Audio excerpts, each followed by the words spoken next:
Kisah nyata horor pesugihan pedagang sayur keliling untuk ibu dan adikku. Di sebuah desa terpencil yang terletak di kaki Gunung Bogor, terdapat sebuah rumah tua milik Bibi Eli yang dikelilingi kebun rimbun. Rumah itu, dengan dinding kayu yang mengelupas dan atap genteng yang sudah mulai retak, memiliki pesona tersendiri. Di depan rumah, terdapat deretan pohon mangga, rambutan, dan jambu yang berbuah lebat, menciptakan suasana asri dan sejuk. Sinar matahari sore yang hangat menembus celah-celah dedaunan, memberikan cahaya lembut yang menyoroti keindahan alam di sekitarnya.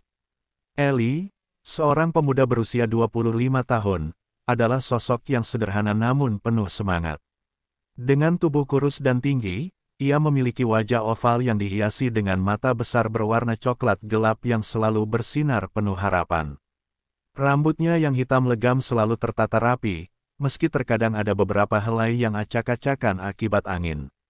Pakaian yang dikenakannya adalah kaos sederhana dan celana jeans usang yang sudah banyak ditambal.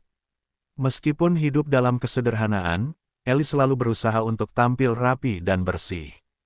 Sebagai pedagang sayur keliling, Eli menghabiskan hari-harinya berjalan dari satu rumah ke rumah lain, menjajakan sayuran segar yang ia beli dari petani lokal. Setiap pagi, ia bangun sebelum fajar untuk mempersiapkan dagangannya, mengisi keranjang rotan dengan sayuran hijau, cabai, dan tomat yang berkilau. Meskipun pendapatannya tidak banyak, Eli selalu bersyukur karena bisa memenuhi kebutuhan sehari-hari keluarganya. Dia memiliki impian untuk memberikan kehidupan yang lebih baik bagi ibunya dan adiknya, yang masih duduk di bangku sekolah. Hari itu, suasana di rumah Bibi Eli sangat hangat. Keluarganya berkumpul untuk merayakan hari besar, sebuah tradisi yang tidak pernah mereka lewatkan. Aroma masakan khas Jawa menggoda selera, dari opor ayam yang dimasak dengan rempah-rempah pilihan hingga nasi kuning yang harum. Suasana penuh tawa dan canda, diiringi cerita-cerita lucu yang membuat semua orang terhibur. Namun, saat matahari mulai terbenam dan bayangan panjang mulai menjalar, ada sesuatu yang mulai mengubah suasana. Ketika Eli melangkah keluar rumah, merasakan angin malam yang dingin, ia tidak bisa menghilangkan perasaan aneh yang menyelimuti hatinya. Sesuatu seolah mengintainya dari balik kebun. Ia memandang ke arah pohon besar yang tumbuh di sudut kebun, di mana daun-daunnya bergoyang meskipun tidak ada angin. Di sana, di antara bayangan gelap, ia melihat sosok seorang wanita dengan wajah penuh kesedihan. Wanita itu tampak berumur, dengan rambut panjang yang kusut dan gaun putih yang compang camping, seolah baru saja keluar dari kisah mistis. Tatapan wanita itu menembus jiwa Eli, seolah memanggilnya untuk datang lebih dekat. Tanpa sadar, langkahnya terhenti, dan ia berteriak, "Apa yang bisa saya lakukan untuk membantu?" Suaranya menggema di malam yang sunyi, dan saat itu, dunia seolah terhenti. Wanita itu tetap diam, hanya menatap Eli dengan harapan yang dalam. Rasa penasaran dan ketakutan bercampur aduk di dalam dirinya. Eli, yang biasanya berani, kini merasa terjebak dalam ketidakpastian. Saat ia berusaha mendekat, ketenangan malam itu tiba-tiba pecah oleh kehadiran yang menakutkan. Sebuah kepala biru melayang di atas halaman, seolah terpisah dari tubuhnya. Eli terperangah, jantungnya berdegup kencang, dan sekujur tubuhnya terasa dingin. Dalam kepanikan, ia mencari ibunya, berlari masuk ke dalam rumah sambil menceritakan visi yang mengerikan itu. Namun, saat ia berusaha menjelaskan apa yang ia lihat, Eli merasakan kegelapan menyelimuti pikirannya, dan ia terjatuh, tidak sadarkan diri. Ketika Eli kembali sadar, ia mendapati dirinya terbaring di sofa tua di ruang tamu, dikelilingi oleh keluarganya yang terlihat cemas. Suasana hangat yang awalnya ada kini tergantikan oleh ketegangan. Semua orang tampak khawatir, wajah-wajah mereka mencerminkan rasa takut yang tidak biasa. Eli bertanya-tanya, apakah apa yang ia lihat benar-benar terjadi, atau hanya ilusi yang diciptakan oleh pikirannya yang lelah. Hari-hari berikutnya, perasaan aneh itu terus menghantui Eli. Ia merasa ada sesuatu yang tidak beres di dalam dirinya. Perasaan cemas dan ketakutan mulai menggerogoti batinnya, dan ia merasa seolah-olah hidupnya sedang menuju ke arah yang tidak bisa ia kendalikan. Keluarganya, yang semula ceria, kini terpengaruh oleh perasaannya. Mereka semua merasakan ketegangan yang sama, seolah ada sesuatu yang mengintai dari kegelapan. Dalam kegelapan malam, saat semua orang terlelap, Ellie sering terbangun dengan keringat dingin. Ia mulai mempertanyakan keyakinan dan kepercayaannya. Apakah ada sesuatu yang lebih besar dari sekadar kehidupan sehari-hari? Apakah ia siap untuk menghadapi apapun yang akan datang? Dengan pertanyaan-pertanyaan ini mengganggu pikirannya, Ellie tidak menyadari bahwa hidupnya akan segera berubah selamanya. Disinilah cerita dimulai, di antara harapan dan ketakutan, di mana pencarian akan kekayaan dan kehidupan yang lebih baik akan membawanya ke jalur yang gelap dan penuh konsekuensi. Malam itu, setelah kejadian aneh di kebun, Ellie terbangun dari tidurnya dengan jantung berdegup kencang. Ia duduk di tepi tempat tidur, merasakan keringat dingin mengalir di dahinya. Suara detak jam di dinding terdengar jelas, menambah ketegangan yang menyelimuti hatinya. Di luar, malam pekat menyelimuti desa, hanya ditemani oleh suara jangkrik yang bersahutan. Namun, di dalam dirinya, ada suara lain yang lebih mengganggu, suara ketidakpastian dan ketakutan. Sejak pertemuannya dengan sosok wanita di kebun, Ellie merasa seolah ada sesuatu yang mengawasi setiap langkahnya. Mimpinya menjadi semakin buruk, dipenuhi dengan gambar-gambar menakutkan dan suara-suara bisikan yang tak bisa ia pahami. Rasa cemas ini membuatnya sulit tidur, dan setiap kali ia menutup mata, wajah pucat wanita itu muncul, menatapnya dengan harapan dan kesedihan yang mendalam. Keesokan harinya, Ellie memutuskan untuk melanjutkan kehidupannya seperti biasa. Ia bangun pagi-pagi dan mempersiapkan dagangannya, meski pikiran tentang sosok gaib itu terus menghantuinya. Saat ia menjajakan sayur-sayuran di sepanjang jalan desa, ia merasakan tatapan curiga dari para tetangga. Mereka seolah mengerti bahwa ada yang tidak beres dengan dirinya. Ellie berusaha tersenyum, tetapi senyumnya terasa dipaksakan, dan di dalam hatinya, ia merasakan beban yang semakin berat. Di tengah kesibukan berjualan, Ellie berjumpa dengan Paman Joko, sosok yang selama ini menjadi panutannya. Paman Joko adalah pria berusia 50 tahun, dengan rambut yang mulai memutih dan tubuh kekar akibat bekerja keras bertahun-tahun. Ia dikenal sebagai sosok yang berani dan bijaksana, selalu memberikan nasihat yang baik kepada Ellie. Namun, hari itu, Ellie melihat sesuatu yang berbeda dalam diri pamannya. Ada bayangan kecemasan di wajahnya, seolah Paman Joko juga merasakan ketegangan yang melanda keluarga mereka. "Ellie, ada yang ingin aku bicarakan," kata Paman Joko, suara beratnya membawa ketegangan. "Kamu baik-baik saja, terlihat ada yang mengganggu." Ellie ragu sejenak, tetapi hatinya mendesak untuk berbagi. "Paman, belakangan ini aku merasa tertekan. Ada sesuatu yang aneh, dan aku tidak bisa menjelaskannya." Ellie menceritakan pertemuannya dengan sosok wanita dan pengalaman-pengalaman menakutkan yang mengikutinya. Paman Joko mendengarkan dengan serius, dan saat Ellie selesai, ia menghela napas panjang. "Ellie, kita tidak bisa mengabaikan hal-hal seperti ini. Terkadang, ada hal-hal di luar pemahaman kita. Kita harus berhati-hati," ujarnya, wajahnya tampak semakin serius. "Aku akan mencari dukun yang bisa membantu." Ellie terkejut mendengar saran itu. Dukun, ia tidak pernah berpikir untuk mencari bantuan dari seseorang yang berhubungan dengan hal-hal gaib. Namun, rasa putus asa dan ketakutannya membuatnya setuju. Ia mulai mempertimbangkan kemungkinan pesugihan, sebuah praktik yang selama ini dianggap tabu oleh keluarganya. Dalam benaknya, ia membayangkan bagaimana hidupnya bisa berubah jika ia memiliki kekayaan yang cukup, bisa memberikan kehidupan yang lebih baik bagi ibunya dan adiknya. Sore itu, setelah berjualan, Ellie menemani Paman Joko untuk menemui dukun. Mereka pergi ke sebuah gubuk tua yang terletak di pinggiran desa, dikelilingi oleh pepohonan rimbun.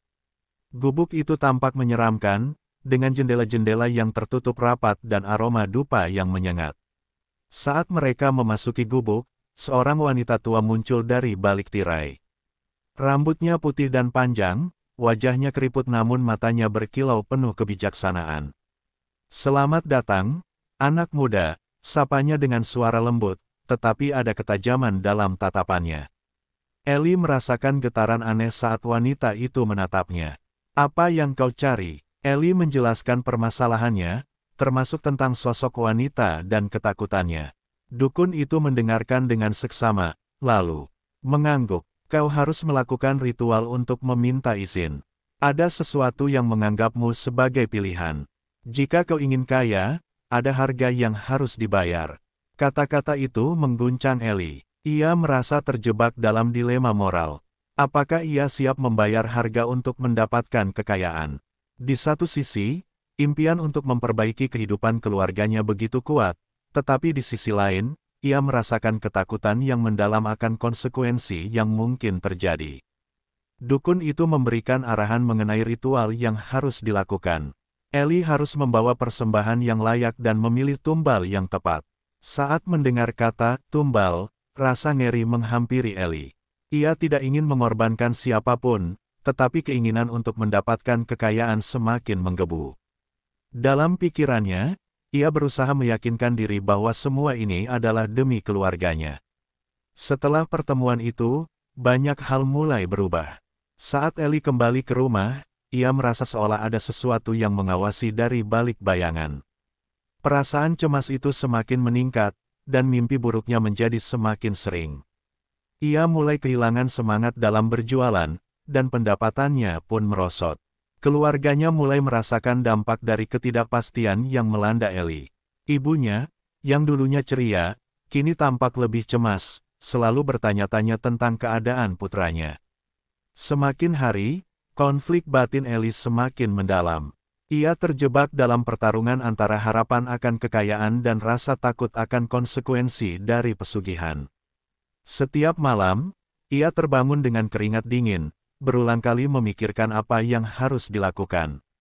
Dengan beban ini, Ellie merasa semakin terasing dari keluarganya.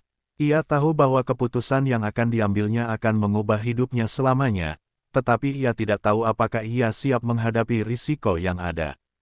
Ketika malam tiba lagi, Ellie duduk sendirian di depan meja abu, tempat keluarganya biasa berdoa. Dalam keheningan, ia mulai merasakan kehadiran sosok-sosok yang telah tiada. Suara bisikan samar-samar terdengar di telinganya, seolah memanggilnya untuk memilih jalan yang akan dia tempuh. Dalam kegelapan malam yang pekat, Ellie menyadari bahwa ia harus segera mengambil keputusan. Apakah ia akan melanjutkan rencana pesugihan yang berisiko ini, ataukah ia akan mencari cara lain untuk mengatasi kesulitan? Titik keputusan ini menjadi awal dari perjalanan yang penuh ketegangan, di mana takdir Ellie akan berhadapan dengan kekuatan yang tidak dapat ia bayangkan sebelumnya. Dengan perasaan campur aduk, Ellie tahu bahwa hidupnya akan segera berubah, tetapi ke arah mana, ia belum tahu. Malam-malam setelah pertemuan dengan dukun, kehidupan Ellie dipenuhi dengan kecemasan. Setiap detik terasa membebani pikirannya, dan setiap suara kecil bisa membuatnya terloncat. Ia merasa seperti terperangkap dalam labirin ketakutan, dengan jalan keluar yang semakin samar.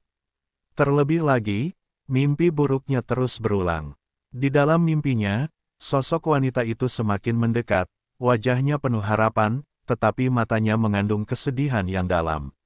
Suatu sore, saat Ellie berjualan sayur di pasar desa, ia bertemu dengan teman lamanya, Ronnie.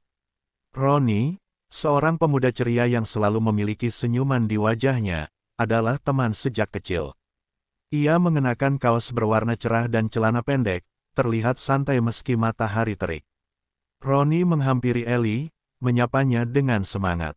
"Ellie, lama tidak bertemu. Bagaimana dagangmu?" tanyanya, sambil menatap keranjang sayur Ellie yang semakin berkurang. "Lumayan, Ronnie. Tapi, belakangan ini aku merasa tidak enak," jawab Ellie, menyembunyikan rasa gelisah yang menggerogoti hatinya. Ronnie menatap Ellie dengan penuh perhatian. "Ada yang mengganggumu. Kamu terlihat berbeda." Ellie ragu sejenak, tetapi dorongan untuk berbagi beban membuatnya menceritakan semua yang terjadi. Tentang sosok wanita, tentang ketakutannya, dan tentang keputusannya untuk mencari dukun.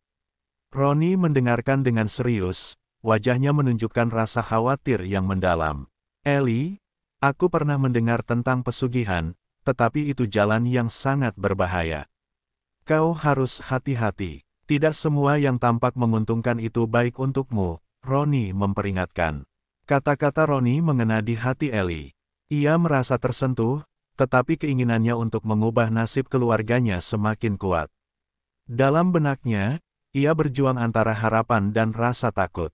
Roni, yang merasa tidak bisa membiarkan sahabatnya terjebak dalam kegelapan, menawarkan untuk menemaninya ke dukun lagi, berharap bisa membantu Ellie menemukan jalan yang lebih baik. Malam berikutnya, mereka kembali ke gubuk dukun. Langit gelap penuh bintang seolah menggantungkan harapan di atas kepala mereka. Saat mereka memasuki gubuk, aroma dupa menyambut mereka, dan dukun itu, wanita tua dengan tatapan tajam, sudah menunggu. "Anak-anak, apa yang kalian cari?" tanyanya dengan suara serak, seolah sudah menunggu kedatangan mereka. Ellie menatap Roni, lalu menghela napas dalam-dalam. "Kami ingin tahu lebih banyak tentang ritual yang bisa membantu saya, tetapi tanpa tumbal. Saya merasa terjebak dan tidak ingin melukai siapapun." Dukun itu mengangguk, tetapi wajahnya menunjukkan kekecewaan. "Kekayaan tidak bisa didapatkan tanpa harga. Jika kau ingin mengambil jalan yang aman, kau harus siap menghadapi konsekuensi dari keputusanmu. Namun, jika kau ingin melakukan ritual, kau harus memilih tumbal dengan bijak." Ellie merasa hatinya berat, membayangkan mengorbankan seseorang, bahkan untuk mendapatkan kekayaan, membuatnya merasa tertekan. Roni, yang melihat ketegangan di wajah Ellie, berusaha mengalihkan pembicaraan. "Apakah ada cara lain untuk mendapatkan kekayaan tanpa harus mengorbankan seseorang?" Dukun itu menatap Roni dengan tajam. "Ada, tetapi itu tidak akan memberi hasil instan. Kau harus mempertimbangkan apa yang kau inginkan. Kesabaran dan kerja keras bisa membawamu jauh, tetapi jika kau ingin cepat, jalan itu penuh resiko." Ellie merasa bingung. Ia tahu bahwa keinginannya untuk memperbaiki kehidupan keluarganya sangat kuat, tetapi ia juga tidak ingin menyakiti orang lain. Dalam kebingungannya, ia memutuskan untuk mengambil jalan tengah. "Saya akan mencoba mencari cara lain terlebih dahulu. Mungkin dengan berjualan lebih keras lagi." Setelah pertemuan itu, Ellie berusaha keras untuk berjualan lebih banyak. Ia bangun lebih awal, pergi ke pasar yang lebih jauh, dan menawarkan harga khusus untuk menarik pelanggan. Namun, meskipun usahanya meningkat, hasilnya tidak sesuai harapan. Pendapatannya tidak meningkat secara signifikan, dan rasa putus asa mulai menghantuinya. Di rumah, ibunya mulai khawatir melihat perubahan pada Ellie. "Kamu tidak seperti biasanya, Ellie. Apakah ada yang salah?" tanyanya dengan nada lembut namun penuh perhatian. Ellie hanya tersenyum paksa, berusaha menutupi kegelisahannya. "Tidak, Bu. Semua baik-baik saja." Namun, dalam hatinya, ia merasa semakin tertekan. Beban untuk memenuhi harapan ibunya dan adiknya semakin berat, dan ia mulai merasa terasing dari keluarganya. Satu malam, ketika Ellie kembali dari berjualan, ia menemukan Paman Joko sedang duduk di meja abu, tampak merenung. Paman Joko, yang biasanya ceria, kini terlihat suram. Ellie merasa ada yang tidak beres. "Paman, ada apa?" Paman Joko menghela napas dalam-dalam. "Ellie, aku mendengar kabar buruk tentang seorang tetangga kita. Dia terlibat dalam pesugihan dan kini keluarganya hancur. Mereka mengalami kecelakaan tragis." Kata-kata Paman Joko membuat Ellie terkejut. Ia merasa tercekik oleh rasa takut. Ia segera teringat pada dukun dan semua yang telah dibicarakan. "Paman, aku tidak ingin terjebak dalam jalan itu. Tapi aku merasa terdesak." Paman Joko menatap Ellie serius. "Kau harus ingat, Ellie. Uang tidak bisa membeli kebahagiaan. Jika kau terjebak dalam kegelapan, mungkin kau akan kehilangan lebih dari sekadar uang." Malam itu, Ellie terbangun dengan perasaan yang lebih berat dari sebelumnya. Ia teringat akan sosok wanita yang meminta pertolongan. Rasa takut menyelimuti dirinya, dan ia mulai merasa bahwa ada sesuatu yang lebih besar dari sekadar kekayaan yang ia inginkan.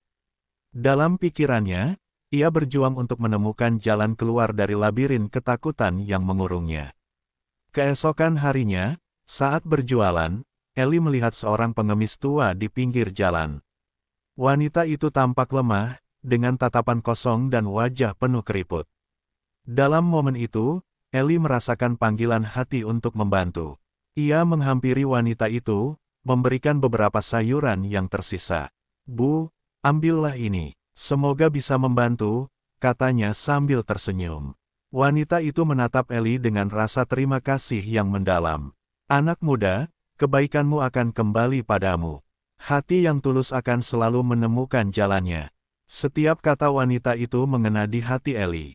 Ia mulai menyadari bahwa mungkin ada cara lain untuk mendapatkan keberuntungan tanpa harus terjebak dalam pesugihan. Namun, saat ia berusaha menemukan jalan baru, bayangan kegelapan terus mengintainya, dan keputusan besar masih harus diambil. Dalam perjalanan menuju takdirnya, Ellie berada di persimpangan jalan, di mana harapan dan ketakutan saling tarik-menarik. Ia harus memilih antara mengejar kekayaan dengan resiko tinggi atau menemukan kekayaan sejati dalam kebaikan dan kerja keras. Ketegangan semakin meningkat, dan Ellie tahu bahwa langkah selanjutnya akan menentukan arah hidupnya selamanya. Malam itu, suasana di rumah Ellie terasa mencekam. Setelah pertemuan dengan Paman Joko dan pengalamannya dengan pengemis tua, ketakutan dan kebingungan semakin menyelimuti pikirannya. Ia duduk di depan meja abu, mengamati lilin yang berkedip-kedip, menciptakan bayangan yang bergetar di dinding. Di dalam hati, ia berdoa untuk menemukan petunjuk, harapan untuk menghindari jalan kegelapan yang menghantuinya. Hari-hari berlalu, dan Ellie berusaha keras menjual sayurannya. Ia mulai mendapatkan penghasilan yang sedikit lebih baik, tetapi ketegangan di dalam dirinya tidak kunjung reda. Setiap malam, mimpi buruk kembali menghantuinya. Sosok wanita itu muncul dengan wajah yang semakin jelas, seolah meminta pertolongan dan mengingatkan Ellie akan pilihan yang harus diambil. Suatu malam, saat Ellie terbangun dari mimpi buruk, ia merasa terdesak. Pikirannya kembali ke dukun dan ritual pesugihan. Ia tahu bahwa ia harus mengambil keputusan segera. Dalam kebingungan, ia teringat pada apa yang dikatakan Paman Joko, uang tidak bisa membeli kebahagiaan. Namun, impian untuk memberi kehidupan yang lebih baik bagi keluarganya terus membara. Ellie akhirnya memutuskan untuk kembali menemui dukun. Ia merasakan dorongan yang kuat untuk mencari tahu lebih dalam tentang pesugihan, meskipun hatinya penuh keraguan. Dengan ragu, ia mengajak Roni untuk menemaninya lagi. Mereka melangkah menuju gubuk tua yang kini terasa lebih menakutkan dari sebelumnya. Begitu memasuki gubuk, aroma dupa yang menyengat menyambut mereka. Dukun itu duduk di belakang meja kayu kecil, wajahnya tampak lebih tua dan serius. "Kau kembali, anak muda. Apa yang kau inginkan?" tanyanya, suaranya serak dan penuh misteri. Ellie mengumpulkan keberanian. "Aku ingin tahu lebih banyak tentang ritual ini. Apa yang harus kulakukan untuk mendapatkan kekayaan tanpa mengorbankan orang lain?" Dukun itu menatap Ellie tajam, seolah mencari sesuatu di dalam dirinya. "Kekayaan bukan hanya soal uang, tetapi juga tentang jiwa. Jika kau ingin mengambil jalan ini, kau harus siap untuk membayar harga yang berbeda." Ellie merasa ketegangan menyelimuti ruangan. "Harga apa yang harus kutanggung?" Dukun itu menghela napas, lalu menjelaskan bahwa untuk mendapatkan kekayaan yang berkelanjutan, Ellie harus melakukan ritual yang melibatkan pengorbanan, bukan dalam bentuk nyawa, tetapi dalam bentuk komitmen dan pengabdian yang tulus. Ia harus bersedia bekerja keras dan memberikan sebagian dari hasilnya kepada orang-orang yang membutuhkan, sebagai bentuk syukur dan penghormatan kepada arwah leluhur. Ellie merasa sedikit lega mendengar itu, tetapi masih ada keraguan dalam dirinya. "Apakah ada cara lain? Aku tidak ingin terjebak dalam dunia gaib ini." Dukun itu menggelengkan kepala. "Setiap jalan memiliki konsekuensinya. Jika kau memilih jalan ini, kau harus melaksanakan ritual dengan sepenuh hati. Hanya dengan cara itu, kau bisa memperoleh kekayaan yang diinginkan tanpa harus menyalahi moral." Ellie dan Roni meninggalkan gubuk dengan pikiran yang berat. Dalam perjalanan pulang, Ellie berjuang dengan pertanyaan di dalam hatinya. Apakah ia benar-benar siap untuk mengambil langkah berani ini? Sementara itu, Roni mencoba memberikan semangat. Ellie, ingatlah bahwa kekayaan sejati datang dari kebaikan. Jika kamu benar-benar ingin membantu keluargamu, lakukan dengan cara yang baik. Malam itu, Ellie terjaga lagi, merenungkan kata-kata Roni. Ia menyadari bahwa selama ini, ia mencarikan solusi instan untuk masalahnya. Namun, kekayaan yang sejati tidak akan datang dengan cara yang mudah. Ia harus berjuang untuk mendapatkan apa yang diinginkannya. Keesokan harinya, Ellie kembali berjualan dengan semangat baru. Ia mulai menjajakan sayurannya dengan lebih antusias, berbagi cerita dengan pelanggan, dan memberikan sisa-sisa sayuran kepada yang membutuhkan. Setiap kali ia membantu orang lain, hatinya merasa lebih ringan, seolah beban yang selama ini menggerogotinya mulai terangkat. Namun, saat ia mulai merasakan perubahan positif dalam hidupnya, kegelapan yang mengintai tidak mau pergi. Malam-malamnya masih dipenuhi dengan mimpi buruk. Suatu malam, ia terbangun lagi, dan sosok wanita itu muncul sekali lagi, tetapi kali ini dengan ekspresi yang lebih mendesak. Ada sesuatu yang tidak beres, dan Ellie merasa seolah waktu habis.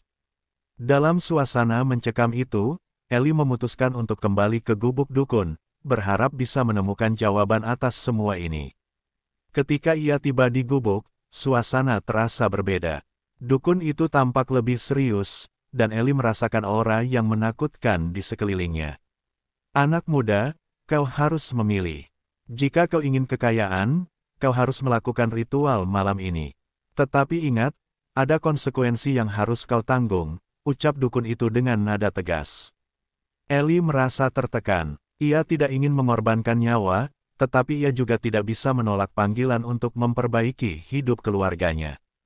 Dalam momen ketegangan itu, Ellie akhirnya memutuskan untuk melanjutkan ritual, meyakinkan dirinya bahwa ia akan melakukannya dengan cara yang benar.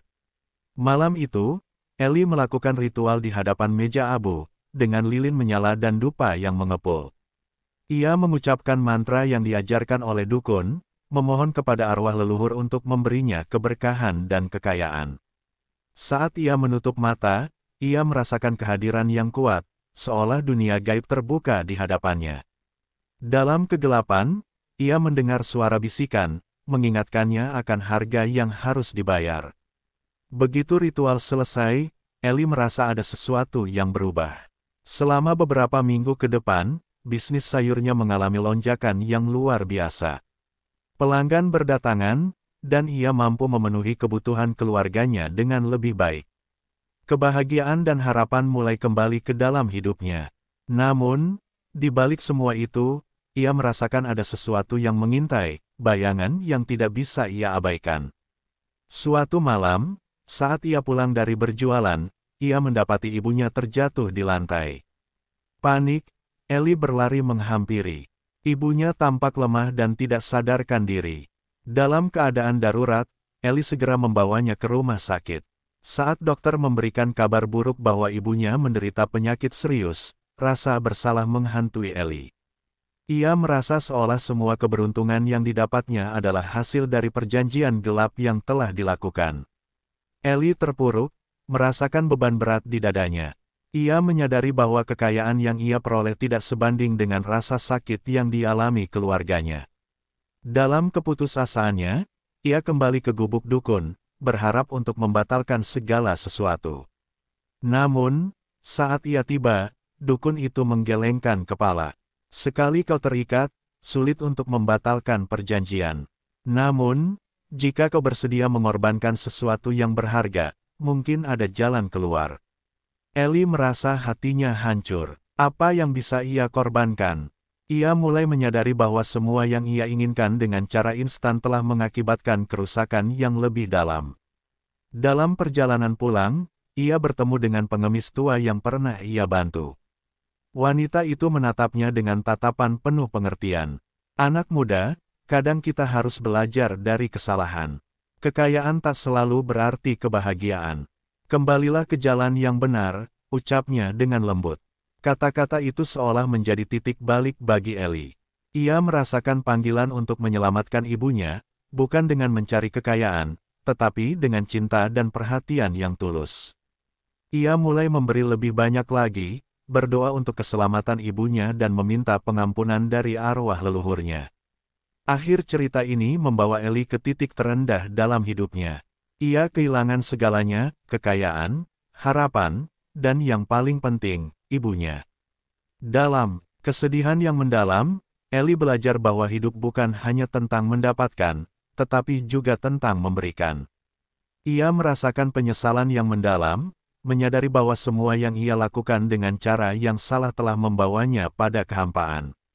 Dengan air mata mengalir, Ellie berdiri di depan meja abu, memohon kepada arwah leluhurnya untuk mengampuni kesalahannya. Ia akhirnya mengerti bahwa kekayaan sejati terletak pada cinta dan penghargaan terhadap kehidupan, bukan pada harta yang didapatkan dengan cara yang tidak benar. Dalam kesunyian malam, Ellie berjanji untuk memperbaiki hidupnya dan keluarga, menyadari bahwa meskipun jalan yang ia pilih sudah membawa banyak penderitaan, masih ada harapan bagi mereka yang mau belajar dari kesalahan.